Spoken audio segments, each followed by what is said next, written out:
Radhe Radhe, Hariom. Sample paper का दूसरा एक सैम्पल पेपर हम देखते हैं हिंदी का। जैसा कि आपको पता है, ये 3 खंडों में विभाजित होगा आपका पेपर। खंड क, ख और ग में। क में आएगा आपका अपठित बोध, जिसमें एक गद्यांश आएगा जिसे पढ़ना है और आंसर देना है। जैसे ये गद्यांश आया है, सौरमंडल में पृथ्वी एकमात्र ऐसा ग्रह है। इसे आप पूरा पढ़ लीजिएगा यहाँ से लेके यहाँ तक। और क्वेश्चन देखो, वर्ष 2024 पृथ्वी दिवस किस पर केंद्रित है। अब इसका आंसर देखो, यहाँ से आप देख सकते हो कि पर्यावरण को बचाने के लिए पृथ्वी दिवस स्टार्ट हुआ था, तो पर्यावरण भी सही लग रहा है। और पृथ्वी दिवस पर्यावरण को आगे प्लास्टिक से उत्पन्न खतरे पर केंद्रित है, तो यहाँ आंसर प्लास्टिक भी हो सकता है, पर्यावरण भी हो सकता है मेरे हिसाब से। दूसरा गद्यांश है कि सभी लोग जाग जाएं, इसका क्या आशय है, तो पृथ्वी की रक्षा के प्रति सचेत हो जाएं। सभी लोग जाग जाएं अर्थात पृथ्वी की रक्षा कैसे करनी है, क्या करना है, इसके प्रति लोग क्या हो जाएं, सचेत हो जाएं। पृथ्वी की माँ से तुलना का आधार क्या है, तो पालन पोषण का गुण। इसका आंसर आप यहाँ देख सकते हो कि पृथ्वी एक माँ की तरह है, जो मनुष्य, वनस्पति, जीव जंतु सभी प्राणियों को अपनी गोद में पालती है। प्रकृति के प्रति गांधी जी का क्या दृष्टिकोण था, तो ये आप यहाँ से देख सकते हैं। गांधी जी का मानना था कि पृथ्वी, वायु, जल और भूमि हमारे पूर्वजों की संपत्ति नहीं है, बल्कि वे हमारे बच्चों और आने वाली पीढ़ियों की अमानत है। तो हमारा ये कर्तव्य है कि हम उन्हें इसे साफ सुथरा वापस करें। बढ़ती हुई आबादी के कौन कौन से दुष्परिणाम सामने आ रहे हैं, तो आप खुद बता सकते हैं। पर्यावरण प्रदूषण का आना, संसाधनों की कमी होना, गुणवत्ता कम होना, ये सारी चीज़ें हो रही हैं।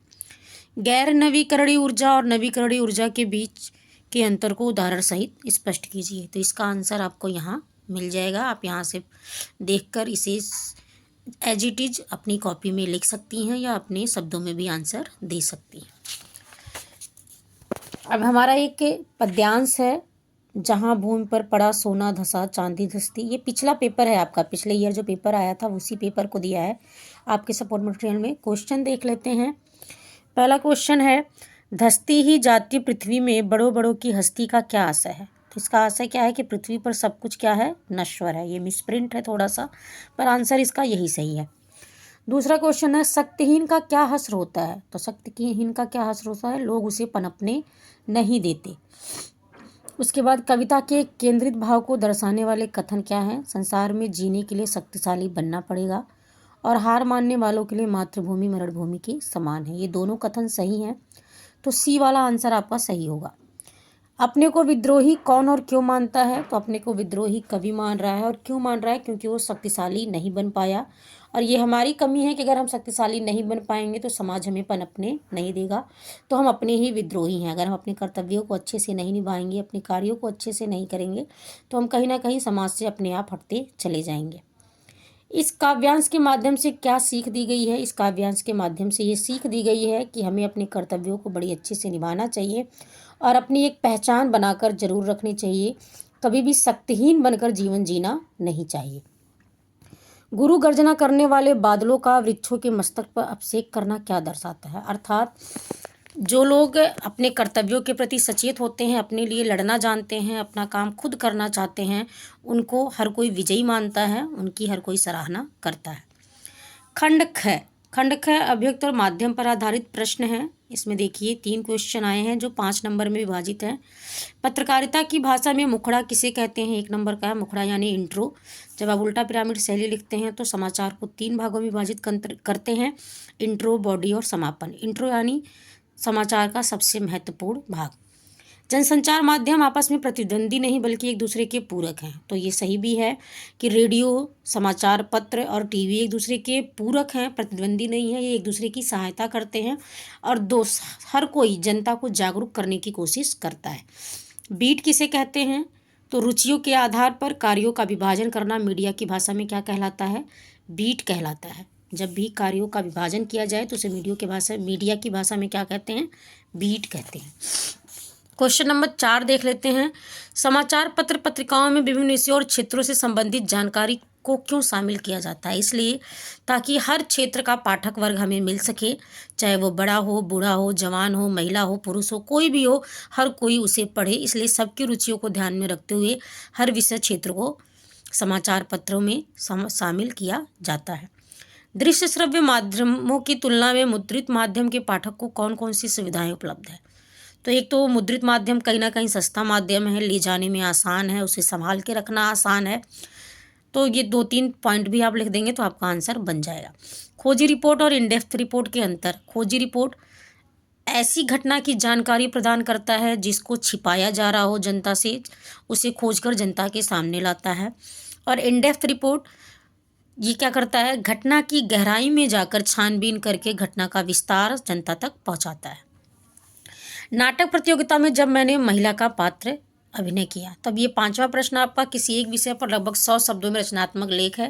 तो यहाँ आप अपनी बात लिख सकती हैं कि जब आप एक नाटक में महिला पात्र बनी थी, या खेलों में प्रतिस्पर्धा की सच्ची भावना क्या है, मतलब एक दूसरे से जीतने की होड़ क्यों होनी चाहिए, उसका क्या महत्व है, और वरिष्ठ व्यक्तियों के प्रति हमारे क्या कर्तव्य है, मतलब जो हमसे बड़े हैं, बुजुर्ग हैं, उनके प्रति हम क्या क्या कर्तव्य निभाएं, इसके बारे में तीनों में से किसी एक पर आपको लिखना है।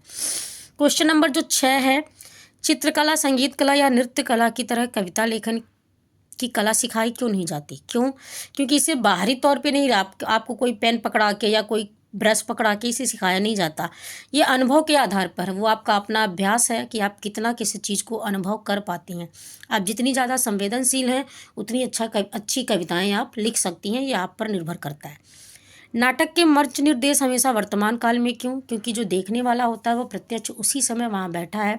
घटना पूरी तरह तभी उस तक पहुँचाई जा सकती है जब वो वर्तमान काल में लिखी जाए और खेली जाए, क्योंकि इसका मंचन होता है, इसे केवल पढ़ा नहीं जाता। तो मंचन हमेशा वर्तमान काल में ही किया जाएगा।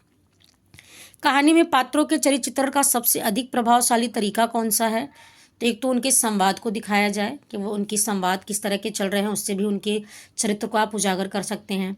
किसी की सहायता करते हुए पात्रों को दिखाया जाए तो उससे पता चल जाएगा कि ये पात्र अच्छा है। किसी की आलोचना करते हुए किसी पात्र को दिखाया जाए तो पता चलेगा ये पात्र गलत है। तो उनके संवादों को बताकर भी हम उनकी चरित्र चित्रण कर सकते हैं। अब आता है हमारा खंड ग।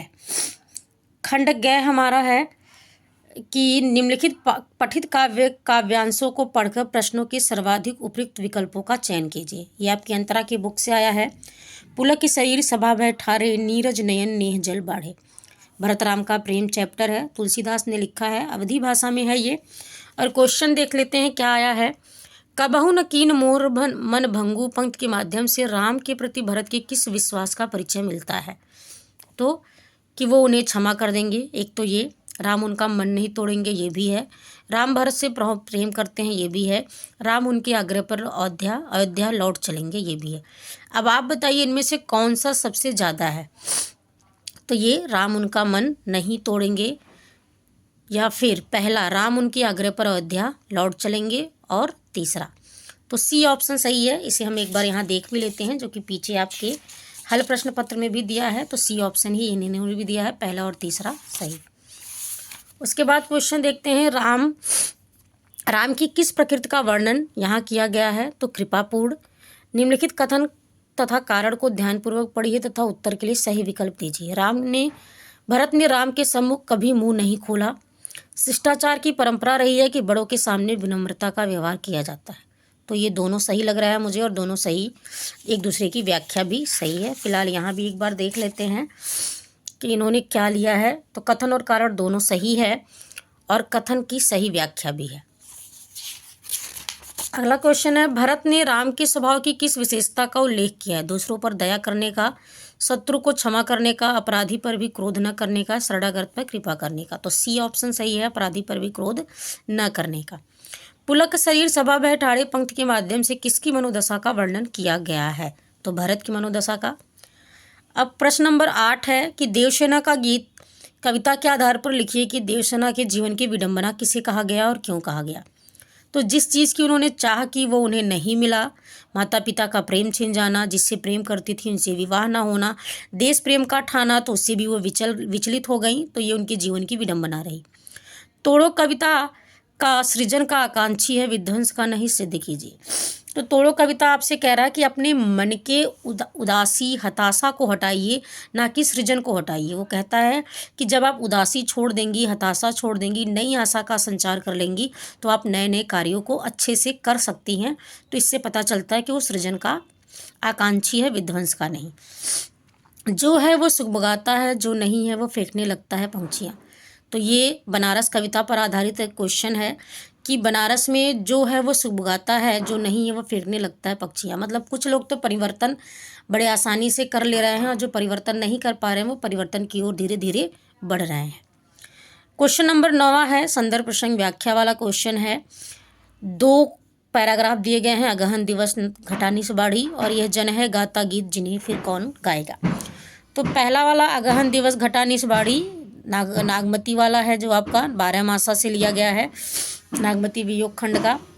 और दूसरा है यह जन गाता गीत जिन्हें फिर कौन गाएगा, यह दीप अकेला अग्गी की कविता से।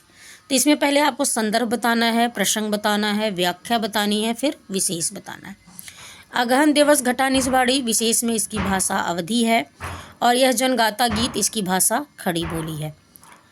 और दोनों में एक में नागमती के वियोग की बात की गई है और एक में एक व्यक्ति आम आदमी के व्यक्तित्व की बात की गई है। ये आप प्रसंग में लिख सकते हैं। क्वेश्चन नंबर 10 है, जो आपके अंतरा की बुक से एक पैराग्राफ है, पढ़ा हुआ पैराग्राफ है और इससे रिलेटेड फिर आपसे क्वेश्चन पूछे गए हैं। पैराग्राफ है प्रेमघन की छाया स्मृति से। क्वेश्चन देखते हैं, लेखक के पिता की किसमें रुचि थी। तो इसका आंसर आप यहाँ से भी देख सकते हैं अपने सपोर्ट मटेरियल के, कि लेखक के पिता की सबसे ज़्यादा रुचि किसमें थी, हिंदी फारसी भाषा की युक्तियों को मिलाने की। फिर हम क्वेश्चन को देखते हैं कि गद्यांश में रामचरितमानस और रामचंद्रिका का उल्लेख क्यों किया गया है। अगला क्वेश्चन है, लेखक में मन में भारतीयों के संबंध में मधुर भावना जागने का क्या कारण था। दोनों का आंसर देख लेते हैं। घर की साहित्यिक परिवेश से भरपूर वातावरण का उल्लेख करने के लिए, पिता द्वारा चित्ताकर्षक ढंग से उनके नाटकों का सुनाया जाना। अगला क्वेश्चन है, गद्यांश में प्रमुख अवस्था शब्द का अर्थ क्या है। तो आयु है। कथन तथा कारण वाला संबंध है कि बचपन में लेखक राजा हरिश्चंद्र और कवि हरिश्चंद्र में कोई अंतर नहीं कर पाता था। लेखक की बाल बुद्धि नाम की समानता के कारण दोनों को एक समझती थी। तो यही इसका कथन और कारण दोनों सही है और कथन की सही व्याख्या है। क्वेश्चन नंबर 11 है, गद्य खंड पर आधारित 3 प्रश्नों में से किन्हीं 2 प्रश्नों के उत्तर देने हैं। परिवेश का व्यक्तित्व निर्माण पर प्रभाव पड़ता है, आचार्य रामचंद्र शुक्ल के व्यक्तित्व के आधार पर पुष्टि कीजिए। तो आपने देखा रामचंद्र शुक्ल के पिता ने घर का वातावरण साहित्यिक बनाया था, तो राइटर भी धीरे धीरे साहित्य की तरफ झुकता चला गया। तो परिवेश का हमारे व्यक्तित्व पर प्रभाव पड़ता है। हरगोविंद संवदिया था, उसके द्वारा बड़ी बहुरिया के संवाद को न पहुंचाने को आप कहाँ तक उचित मानते हैं। तो ये आपका अपने विचार है कि अगर उसने बड़ी बहुरिया के संवाद को नहीं पहुंचाया तो क्या वो सही था और क्यों सही था, आप खुद लिख सकते हैं। विस्थापन के विरोध में पेड़ों का सूखना क्या दर्शाता है, जहाँ कोई वापसी नहीं, पाठ के आधार पर स्पष्ट कीजिए। तो कहीं ना कहीं ये प्रकृति का प्रेम हमारे प्रति है कि प्रकृति भी हमारे लिए चिंतित है और एक आश्चर्य, मतलब मुझे लगता है कि एक अदृश्य सत्ता को भी दर्शाता है कि जो प्रकृति और मनुष्य के बीच में एक तादाम में है, वो मनुष्य को भी प्रभावित करती है और प्रकृति को भी प्रभावित करती है। 12वां क्वेश्चन है, निम्नलिखित पठित गद्यांशों में से किसी एक गद्यांश की शय प्रसंग व्याख्या कीजिए। हरगोविंद भाई तुमको संवाद ले जाना है। पाठ लेसन से पता चल गया कि ये संवदिया पाठ से है। लेखक का नाम फणीश्वर नाथ रेणु है। तो संदर्भ में आप लिखेंगे पाठ का नाम और लेखक का नाम। उसके बाद विशेष प्रसंग में लिखेंगे गांव ग्रामीण संस्कृति और गांव की एक बहू के जो क्या कह सकते हैं विरह रूपी जीवन है, उसके बारे में लेखक ने बताया है, ग्रामीण संस्कृति के बारे में बताया है। फिर व्याख्या करेंगे और विशेष इसकी भाषा बता देंगे, बोलचाल की भाषा, आंचलिक भाषा का प्रयोग, मुहावरों का प्रयोग इत्यादि। कहते हैं पर्वत शोभा निकेतन होते हैं, फिर हिमालय का तो कहना ही क्या। अब ये आपके कुटच से लिया गया है, कुटच हजारी प्रसाद द्विवेदी द्वारा लिखा गया है। इसमें भी आपको वही करना है, संदर्भ प्रसंग व्याख्या और विशेष। इसकी भाषा आपकी संस्कृत निष्ठ खड़ी बोली है। इसमें एक कुटच के बारे में, हिमालय के बारे में इत्यादि के बारे में बताया गया है। 13वां क्वेश्चन जो आपका आएगा वो अंतराल की बुक से आएगा। अंतराल की बुक से आपके 3 क्वेश्चन आएंगे, जिनमें से किन्हीं 2 प्रश्नों का आपको उत्तर देना है। 5-5 प्रश्न के नंबर के ये प्रश्न होंगे। 3 लेसन आपको पढ़ के जाने हैं, सूरदास की झोपड़ी, बिस्कोहर की माटी, डगड और अपना मालवा, खाऊ जाड़ू सभ्यता। सूरदास की झोपड़ी पाठ के संदर्भ में सच्चे खिलाड़ी की पहचान बताते उदाहरण सहित सिद्ध कीजिए कि सूरदास जीवन रूपी संग्राम का सच्चा खिलाड़ी है। तो सच्चा खिलाड़ी क्यों है? क्योंकि वो कभी हार नहीं मानता और वो अपने हर मुश्किल से लड़कर अपने आप को बनाना जानता है। तो क्यों नहीं हार मारता, क्या क्या उसकी विशेषताएं हैं। तो यहाँ सूरदास की पूरी विशेषताएं आपको लिखना है कि हार ना मानने वाला, किसी से प्रतिशोध ना लेने वाला, अपने कार्यों को करने वाला, और किसी से भी बदला ना लेना, जलन ना रखना, ईर्ष्या ना करना, ये सब चीज़ें लिख सकते हैं। विश्वकोहर की माटी पाठ में वर्णित ग्रामीण जीवन की झांकी प्रस्तुत कीजिए। तो वहाँ पेड़ों की बात की गई है, खेतों की बात की गई है, कुमुदनी, कोइयाँ, कई तरह के पौधों की बात की गई है, सांपों की बात की गई है, नीम फूल, इनसे जो हम बीमारियों को भगाते हैं। पूरी ग्रामीण संस्कृति ही आपको वहाँ दिखाई गई है। आप अपने ग्रामीण जीवन के बारे में भी यहाँ लिखकर आ सकती हैं। डगडग रोटी पग पग नीर वाले मालवा की वर्तमान स्थिति में अपना मालवा खाऊ जाड़ो सभ्यता में पाठ के आधार पर स्पष्ट कीजिए कि कारण कि कैसे सुधारा गया। तो आपको पता है कि डगडग रोटी पग पग नीर कैसे ख़त्म हुआ। तो औद्योगिकीकरण का जो फैक्ट्रियों का लगना स्टार्ट हुआ, विकास के नाम पर हमने इतनी फैक्ट्रियाँ लगाई, पेड़ों को काटे, नदियों को गंदा किया, पानियों को बिल्कुल विषैला बना दिया। इस कारण धीरे धीरे मालवा सूखता चला गया। और उसे सुधारा कैसे जा सकता है? अधिक से अधिक पेड़ लगाए जाएं, नदियों की साफ़ सफाई की जाए, जो फैक्ट्रियों का गंदा पानी हो नदियों के बजाय कहीं और डाला जाए, और विकास को प्रकृति से जोड़ कर रखा जाए, प्रकृति को तोड़कर विकास ना किया जाए। तो ये हमारा सैम्पल पेपर था जो मैंने सॉल्व करने की कोशिश की। उम्मीद करती हूँ कि आपको ये समझ में आएगा। इसको आप ध्यान से अच्छे से 1 2 3 बार जरूर देख लीजिए, स्पीड तेज करके इसको सुन लीजिए। यहाँ से ज़रूर आपको क्वेश्चन मिल सकते हैं और कहीं ना कहीं पेपर का पैटर्न भी आपको समझ में आएगा। एक बार मैं फिर कहती हूँ, संदर्भ प्रसंग व्याख्या में संदर्भ में पाठ का नाम, लेखक का नाम लिखना है। प्रसंग में पाठ में क्या चीज़ें बताई गई हैं इसके बारे में लिखना है। व्याख्या, उस गद्यांश की आप अपने शब्दों में व्याख्या करेंगी और विशेष में उसकी भाषा, शैली और अलंकार बताएंगी। अलंकार आप कविताओं में बताएंगी, गद्य में किसी प्रकार का अलंकार नहीं होता है। धन्यवाद बच्चों। राधे राधे, हरि ओम।